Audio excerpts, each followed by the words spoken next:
And that's where your friends come in. So that's what's going on. And this is what this is. Now, this was recorded before Lynn passed away, not long before.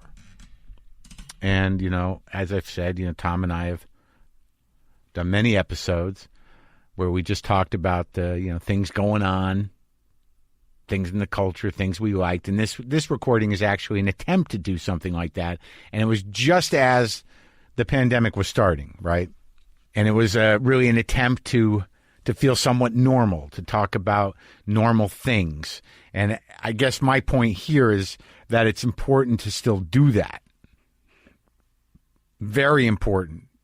Or else you're just going to be consumed by, I don't know what your faith is or how you're holding up, but it's bleak, man.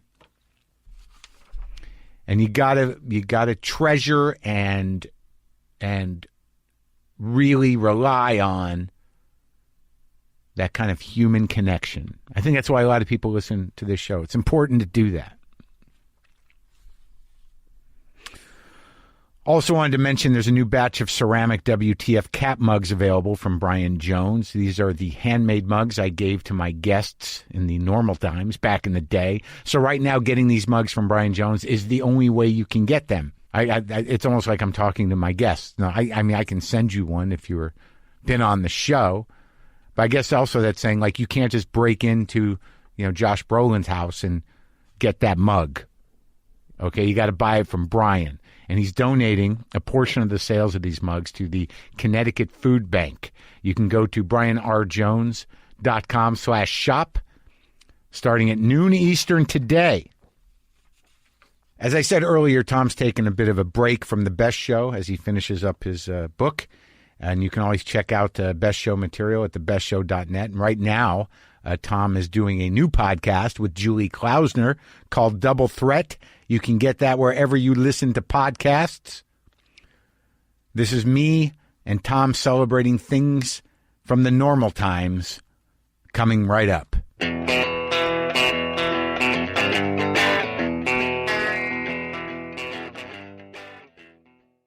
Folks, I love Ben & Jerry's, and if you've been listening to me over the years, you probably know that. I have my favorites.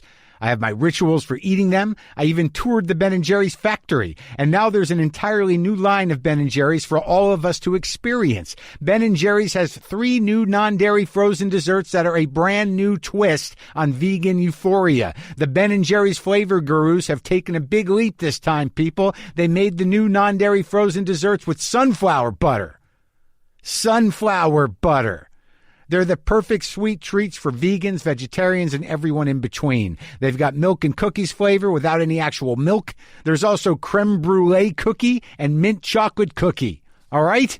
All plant-based, all delicious. We all know that going plant-based is smart for a whole lot of reasons, but I get it. It's hard to pull the trigger. That's what makes these Ben & Jerry's flavors so great. You can make that plant-based leap while you're treating yourself to some top-notch sweets.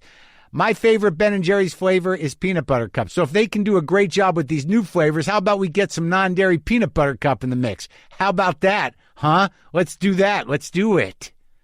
Check out the Ben & Jerry's sunflower butter lineup and the whole non-dairy family at benjerry.com. That's BenJerry.com. Folks, what's the number one way to know you're dealing with a bad home security system? If it's a home security system that's so complicated, you never use it. That's exactly the type of security system SimpliSafe has spent a decade fighting against. They believe that simple is safer, and it's exactly why SimpliSafe is the home security for right now, when feeling safe at home has never been more important. SimpliSafe was designed to be easy to use while protecting your whole home 24/7. Order online with the click of a button. Open the box, place the sensors, plug it in, and your home is protected around the clock. No technician or salesperson has to come to your house, and you don't need to pay any outrageous monthly fees or sign a 2-year contract. Their 24/7 professional monitoring and emergency dispatch starts at 50 cents a day. That's a deal considering that SimpliSafe was named the best overall home security of 2020 by U.S. News and World Report. We know firsthand how easy it is to use Simply Safe, so you should experience it too. Head to simplysafe.com/WTF and get a free HD camera for WTF listeners. Huh? That's simplysafe.com/WTF to make sure they know that our show sent you.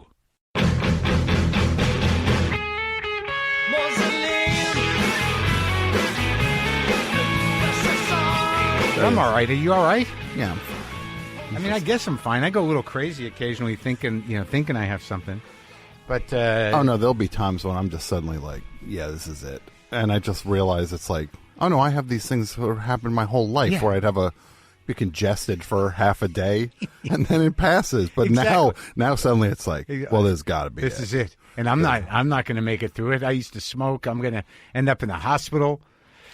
So I will tell you that coffee, I went out of the way and I got some Dunkin Donuts beans. Okay. Just because. Sure. I got a thing for Dunkin Donuts occasionally. Oh, yeah. And I was in Ralph's. Mm-hmm. And I get a bunch of good coffee. I get high-end shit. Yeah. And I just saw the bag of Dunkin beans. I'm like, fuck it. No. Let's go. I'm living. You're going. Right back to New England. I'm going there. back. Right? You're back to your Boston days. Jacked up. Yeah. Jacked up. Didn't they have it in Jersey? Oh, yeah. Dunkin Donuts is everywhere. Chock full of nuts, too.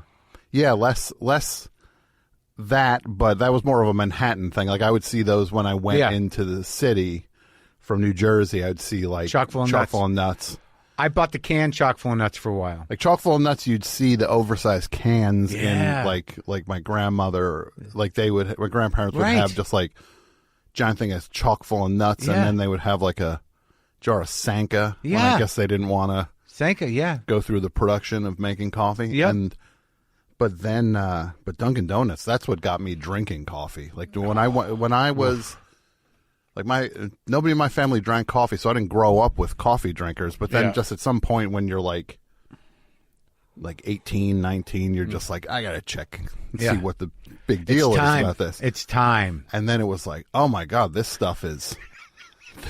I was like, I'm on a lifelong journey. Oh no, my head would spin from that. Like that stuff would make you vibrate. Oh yeah, that's what I go for. Yeah, it still does it. Yeah, I'm going up now. I'm going up where you're just like, oh wow. Yeah, and I don't do anything else. I'm clean as fuck. And I ran today, so I sweat everything out. So it's going right in. Oh no, you're just you. This is empty. It's like if you just poured coffee in your car. Like if that's what you're doing right now. Exactly. You drove up to you just started pouring. Engine's empty. I'm empty. 10 gallons of coffee. Yeah. Well, that's what I used to do when I did radio on Air America. I used to have the driver stop at fucking 3:30 in the morning, and I'd buy one of the, the kind that people bring to the office, the handled cartons. Oh no, those. I'd get one of those of Dunkin Donuts. The box of Dunkin. Yeah, and I have a bag of M&Ms, and that's what by the time I got on the air, I was like, crazy. I remember one time I was doing a live thing with John Worster, and we're backstage, and I was just like, I was just like dying for just its energy, and I took like a giant coffee, and then I had a thing of peanut M&Ms. And I'm eating peanut M&Ms and drink. And somebody like saw me, and they're just like, what the fuck is wrong with you? Are you okay? And I'm just like, you're like, going to and I'm almost like ready to like put the M&Ms in the coffee. Like, you don't realize what you look like. You look like a squirrel. Yeah. You're drinking the coffee, and you're completely, you're so focused. Yeah. Oh yeah. And I'm just like, if I put the M&Ms in my mouth, then it melts. Get a mouthful of coffee, it melts, and then I just get the 1-2 punch of the chocolate, and the shell melts away, and then I got the coffee, and it's just the greatest thing. Oh my God, it's like flying high. Some asshole comes and interrupts you. You all right? Yeah, somebody look at me. It's like, boy, yeah, exactly. Fuck you. You're all right. It's just like, man, I'm doing great. You kidding me? This is the best I've ever been in my entire life. I got a mouthful of M&Ms and coffee. Like, how could I be doing any better? This is like the highlight of my existence. How are you even asking me that? Yeah, exactly. How do you think I'm doing? Why don't you worry about yourself? Look at me. Yeah. Oh my God. So you're burning through a lot of entertainment during this. What are you? It seems to me like I liked what you said about Little Richard and Florian. What's his name? Florian Schneider. Yeah. Right. Yeah, I think that made sense. That without Little Richard and Florian Schneider, that we would have infinitely less good music. Well, I mean, it's crazy when you think They're about pieces. like you think about like influence. Yeah. And it's just like, I mean, like Little Richard changed everything. All of it. Like over and over, and just Yeah. like really set the pace for just like that kind of performance. There'd be no James Brown and Ramones. there'd be no Prince and there'd be no Ramones. Just all of that stuff came. I mean, let alone Elvis, but it's just like you see that drive. There was the fashion of it, there was the showmanship of it, but his particular, groove. It was even more than, in a way, it was more than Chuck Berry. There was the drive of his rock and roll.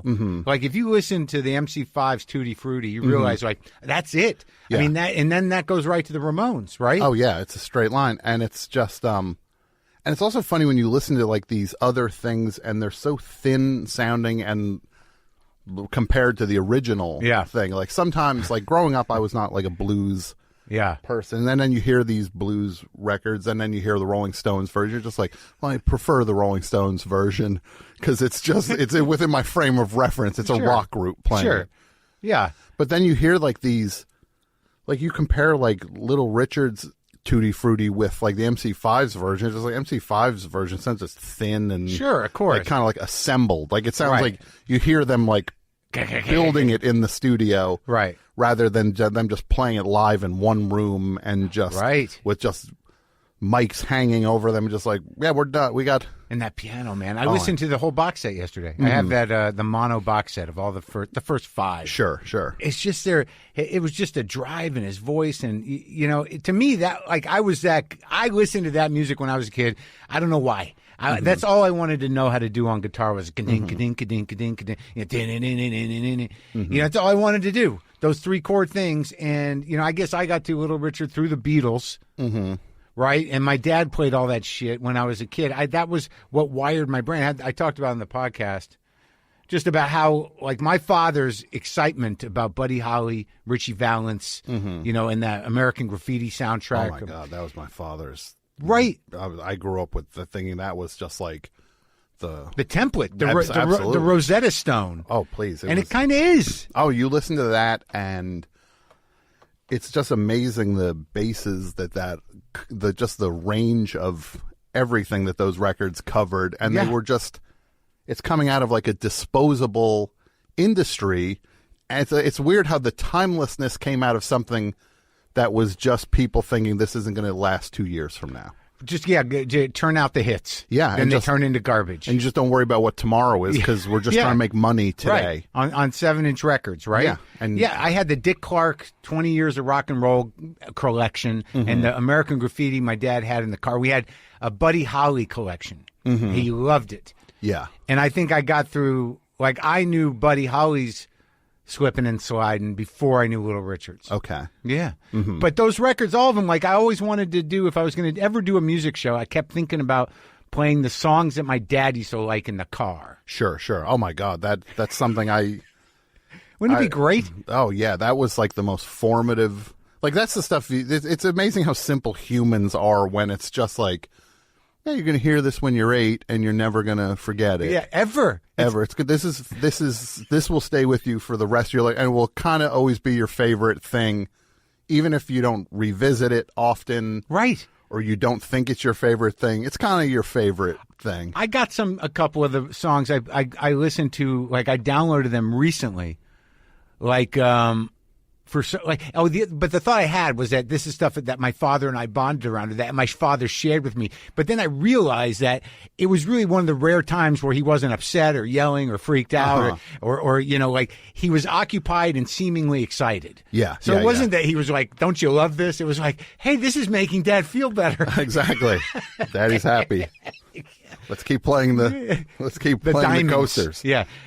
I listened to but that was the one that he loved the Stroll for some reason, which I think was the Diamonds. and it's got a really weird kind of greasy sax riff. You know that song, Come and Let's Stroll? Yeah. You know, he liked that. He loved That'll Be the Day and all those things. But I listened to Peppermint Twist and The Stroll and Little Darling, which was also the Diamonds. Little Darling is one of my all-time favorite songs. It's like that great. is like the most rockin' It's song. great. Because it's just like, it's overwhelming how much is going on. You know. Where it's just like...